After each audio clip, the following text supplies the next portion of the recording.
Silchar express ঢুকছে শিলচর স্টেশনে, ছাড়লো গুয়াহাটি থেকে গতকাল রাত 12টায়, আর আজ এসে পৌঁছলো দুপুর 1:02 এর জন্য দীর্ঘ প্রতীক্ষায় ছিলেন অনেকেই। অনলাইনে চোখ রাখছিলেন অনেকেই কখন শিলচর স্টেশনে এসে পৌঁছয় ট্রেন, এবং তাকে দেখেই উচ্ছ্বাসে মেতে উঠলেন ভারতীয় জনতা পার্টির অনেকেই।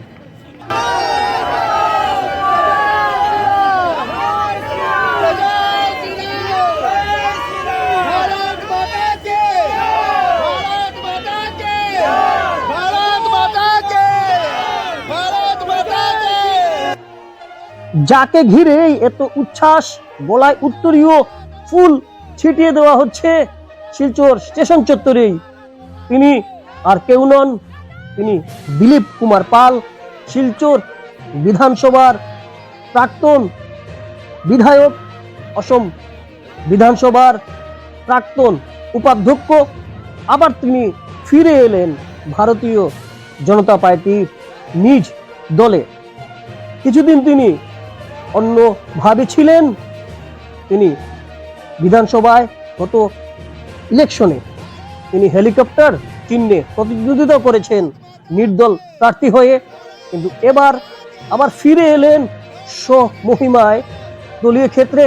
স্টেশনেই দেখা যাচ্ছে কিভাবে ফুলের তোড়া দিয়ে, ফুল ছিটিয়ে, গলায় একের পর এক উত্তরীয় দিয়ে তাকে বরণ করা হচ্ছে। শিলচরে আরেক উচ্ছ্বাস দেখা যাচ্ছে। আসুন সেখানে দীপজয় চক্রবর্তী, সুরজিৎ চক্রবর্তী থেকে শুরু করে অনেক সাংবাদিকরা উপস্থিত আছেন।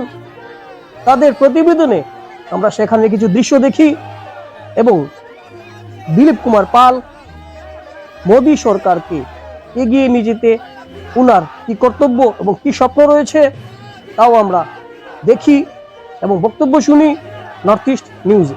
দ্রুত খবর পাওয়ার জন্য দেখতে থাকুন নর্থ ইস্ট নিউজ।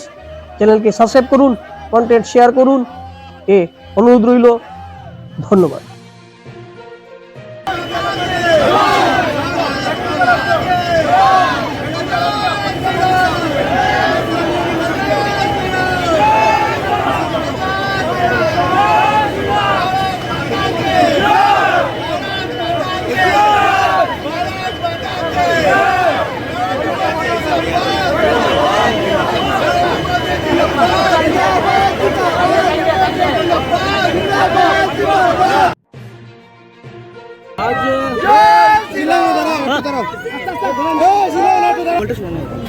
আমার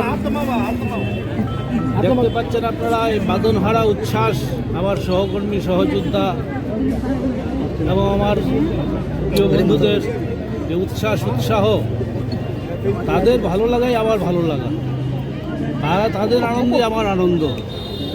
আজ ফিরে এলাম নিজের ঘরে।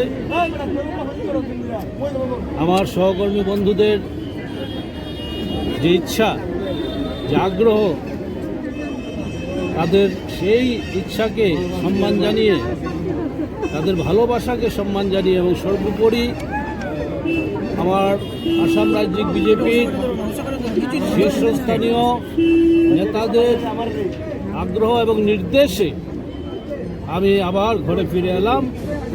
এবার আমাদের লক্ষ্য একটাই, আর 2 মাসের মধ্যে, 2 মাসের কাছাকাছি সময়ে লোকসভা নির্বাচন অনুষ্ঠিত হতে চলেছে, এবং আমরা সবাই মিলে ভারতীয় জনতা পার্টির প্রতিটি কর্মকর্তা, কর্মী, কার্যকর্তা, নেতা সবাই মিলে আমরা প্রধানমন্ত্রী মাননীয় নরেন্দ্র মোদীকে তৃতীয়বারের মতো আমরা আবার দিল্লির মসনদে আমরা দেখতে চাই, এবং আমরা বিশাল সংখ্যক ভোটে আমাদের বরাক উপত্যকা থেকে 2টি সিট আমরা তাকে উপহার দেব।